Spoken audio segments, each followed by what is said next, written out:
First off, let me say the air quality is very poor where I am right now. And the red tide is wreaking havoc on my respiratory system.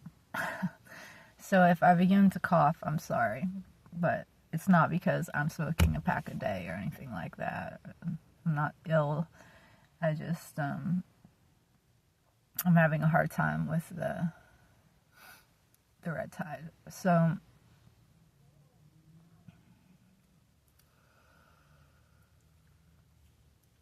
the message that I am getting today very loudly has to do with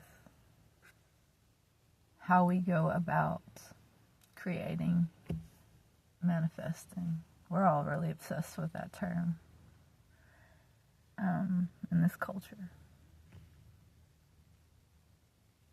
And the thing is that we actually are by nature manifestors. We are creators because we are made in the image of our God, who is a creator. Everything in this world is a manifestation of the thoughts of God. Everything you see before you is a crystallization of a thought in the mind of God. And our thoughts also become things because we were made in the image of our Creator. And but our thoughts can be inspired by different things. They can be rooted in different things. And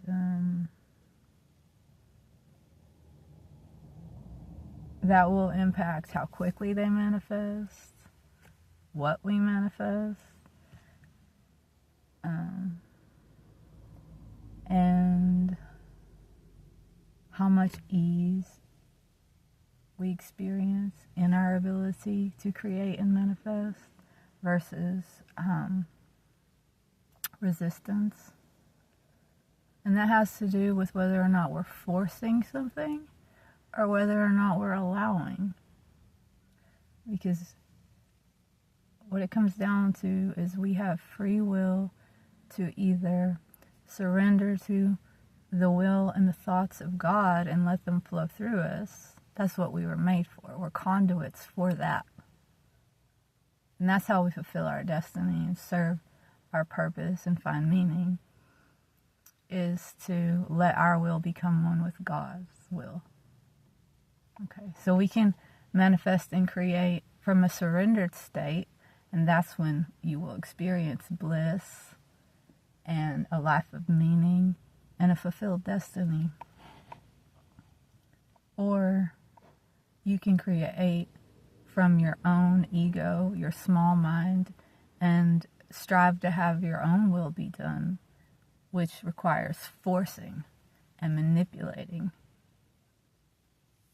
And that's when we experience more suffering and more dis-ease.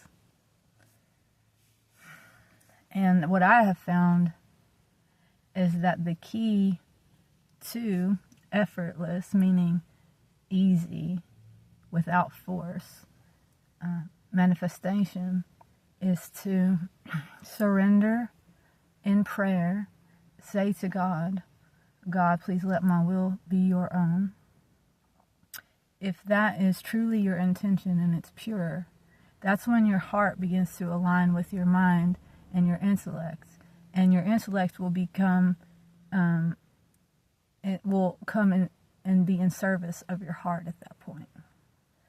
Your actions will be directed by your heart.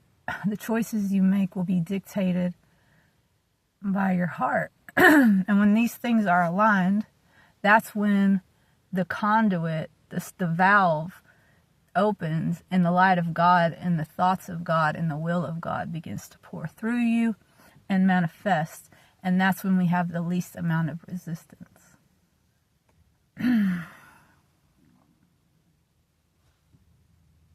That's what I have found, and that's what was put on my heart to share today.